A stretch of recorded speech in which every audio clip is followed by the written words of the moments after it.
네, 청취자 여러분 반갑습니다. 2026년 2월 12일 목요일입니다. 맛있는 교회 청취자들의 큐티를 돕는 맛있게 하소서 지금 바로 시작하겠습니다. 자, 오늘 함께 볼 큐티 내용은 뭔가요? 네, 오늘은 요한복음 4장 43절에서 54절 말씀인데요. 정말 절박한 상황에 처한 한 아버지가 예수님을 만나는 이야기가 나옵니다.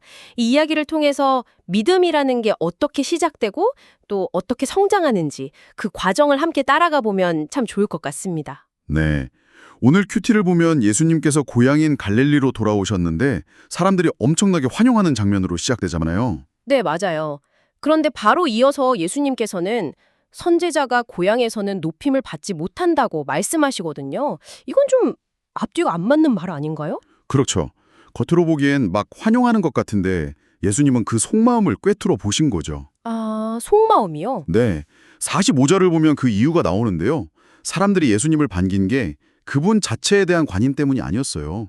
예루살렘에서 행하신 그 놀라운 기적들을 보고 와서면 와, 우리 동네에서도 저런 신기한 구경 한번 했으면 좋겠다 하는 뭐랄까 일종의 기대 심리였던 겁니다. 아하, 그러니까 예수님을 인격적으로 대한 게 아니라 그냥 볼거리, 구경거리 정도로 생각했다는 거군요. 바로 그겁니다.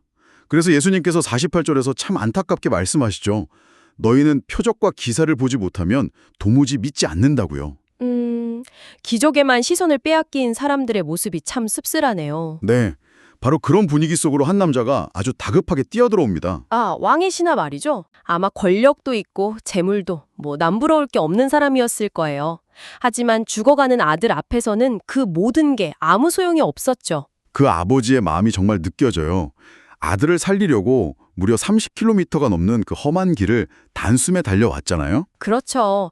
그리고 예수님께 와서 내려오셔서 내 아들의 병을 고쳐주소서 하고 간청합니다. 그래도 이 아버지에게는 예수님이라면 고칠 수 있다는 어떤 믿음의 씨앗 같은 게 있었던 것 같아요. 분명히 있었을 겁니다.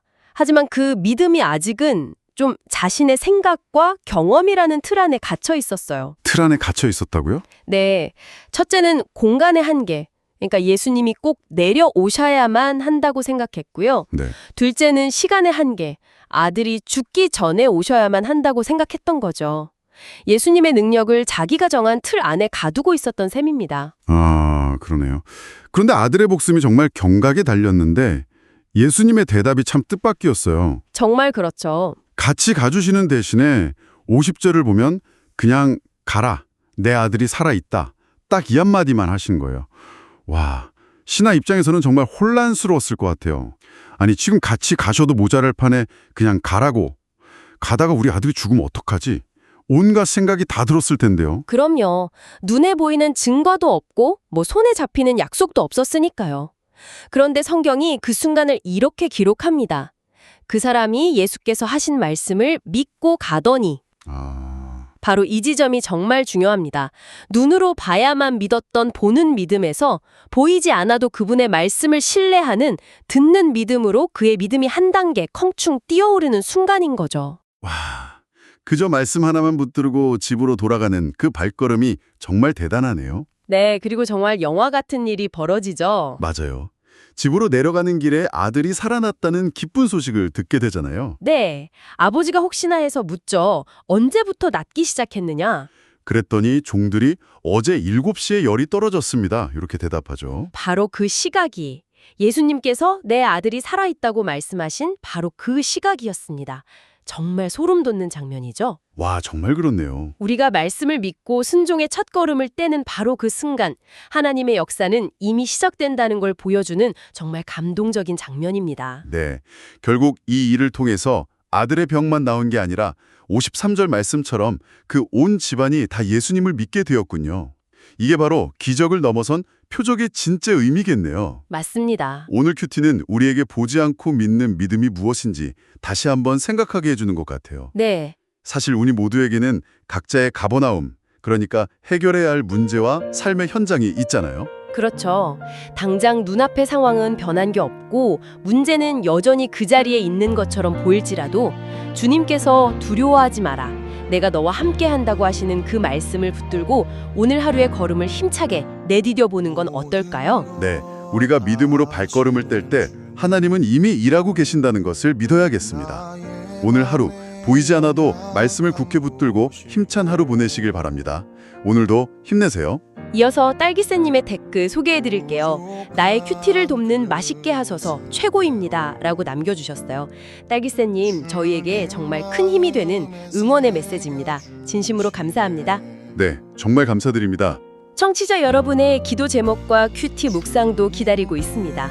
함께 나누고 싶은 이야기가 있다면 언제든 편하게 영상 아래 댓글로 남겨주시고요. 네, 듣고 싶으신 찬양이 있다면 함께 신청해 주셔도 좋습니다.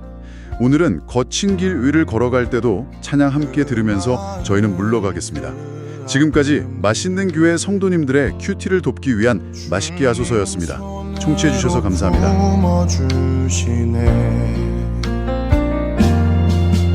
거친 길을 걸어갈 때도 험한 산이 앞을 막아도 빛 되신 주님의 두 손이 나를 붙드네.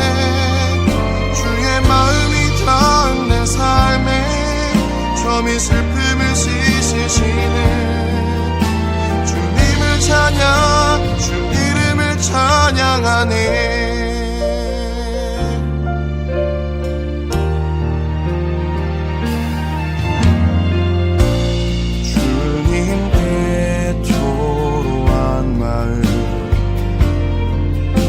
하나하나 헤아려 주시니 그 마음 그 아픔들을 주님 손으로 품어주시네.